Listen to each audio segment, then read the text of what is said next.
नमस्कार दोस्तों, मैं अंकुर उपाध्याय स्वागत करता हूं आप सभी का आपके अपने YouTube channel share market analysis में।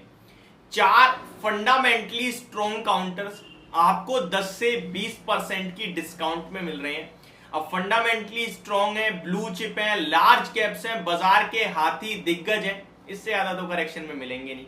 आप सोच रहे हो भाई कि 15-20% की करेक्शन में ये क्या करेक्शन है, होते 50% 60%, तो ये तो आप भूल ही जाओ क्योंकि ये दिग्गज है। अगर ये 50% टूटेंगे ना तो बाजार को गिरा देंगे बुरी तरीके से।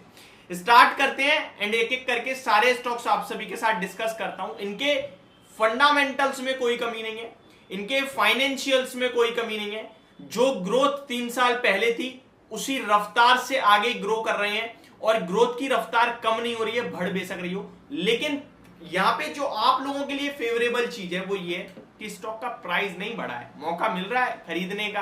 अगर चाहते हो पोर्टफोलियो बनाना, स्ट्रॉन्ग पोर्टफोलियो बनाना, मार्केट की वॉलेटिलिटी से बचना और लॉन्ग टर्म में एक अच्छा कैपिटल गेन करना, तो इन कंपनीज में डेफिनेटली आप निवेश कर सकते हो चाहो तो। स्टार्ट करते हैं। पहले स्टॉक का नाम है कोटक महिंद्रा बैंक। भारत की 4th लार्जेस्ट बैंक है, आई थिंक 4th या 5th है, एंड 3 लाख करोड़ से बड़ा मार्केट कैप है। इस कंपनी, इस बैंक के बारे में आपको बताऊं तो कुछ ज्यादा आपको बताने की जरूरत नहीं, सब कुछ पता है, लेकिन मैं फंडामेंटल्स बताऊंगा आपको। देखिए कोटक महिंद्रा बैंक क्या करती है क्या नहीं करती है, और बैंक है ऑलमोस्ट सबको पता है, लेकिन कितना बड़ा नाम है इसके बारे में मुझे बताने की जरूरत नहीं है। 3,65,000 करोड़ का मार्केट कैप है। कंपनी का रिटर्न ऑन इक्विटी 15.4% है और रिटर्न ऑन कैपिटल 7.5% का। ये सब छोड़ते हैं, डायरेक्ट प्रॉफिट की बात करता हूं। कंपनी का FY20 में जो प्रॉफिट था वो 8,500 करोड़ का था और जो अर्निंग पर शेयर था वो 45 रुपए का था। कंपनी का FY21 में प्रॉफिट हो गया 10,000 करोड़ का और जो अर्निंग पर शेयर है वो हो गया 50 का, यानी कि ऑलमोस्ट 10% का जंप हो गया फाइनेंशियल ईयर एक फाइनेंशियल में। FY22 में कंपनी का प्रॉफिट 12,090 करोड़ का हो गया और जो अर्निंग पर शेयर है वो 60 रुपए का हो गया, यानी 20% का जंप। FY23 यानी कि करंट फाइनेंशियल ईयर जो अभी अभी निकला है उसमें बैंक ने 15,000 करोड़ का प्रॉफिट निकाला और अर्निंग पर शेयर हो गया 75 का। ये 20% से भी ज्यादा की ग्रोथ है, लेकिन स्टॉक का प्राइस देखोगे वो नहीं चला। ये हम डिस्कस करते हैं कंपाउंडेड प्रॉफिट ग्रोथ के माध्यम से।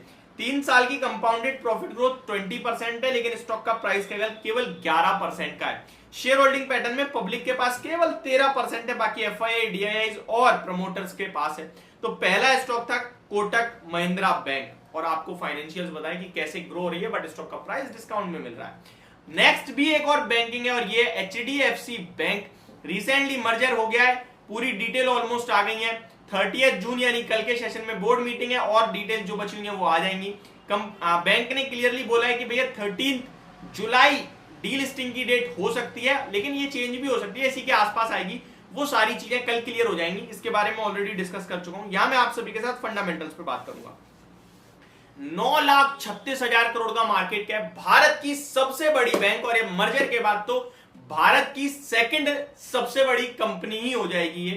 पहले नंबर पे अभी भी रिलायंस ही रहेगा। Return on equity 18.5%, return on capital employed 7% का। प्रॉफिटेबिलिटी देख लेते हैं एक बार। FY20 में कंपनी का प्रॉफिट था 27,000 करोड़ का, अर्निंग पर शेयर 50 का। FY21 में कंपनी का प्रॉफिट हो गया 31,860 करोड़ का और अर्निंग पर शेयर बढ़कर हो गया 57 रुपीस का, यानी कि ऑलमोस्ट 15% से ज्यादा का जंप आप कह सकते हैं। FY22 में 38,000 करोड़ का प्रॉफिट, इतना कंपनी का मार्केट कैप नहीं होता और इस कंपनी का प्रॉफिट है 38,000 करोड़ का और अर्निंग पर शेयर 69 का, बड़ा जंप आया है। FY23 में रिकॉर्ड ही तोड़ दिया, ऑलमोस्ट 50,000 करोड़ के पास पहुंचा है कंपनी का प्रॉफिट। 46,000 करोड़ का कंपनी ने प्रॉफिट पोस्ट करा है और अर्निंग पर शेयर बढ़कर 82 का हो गया है।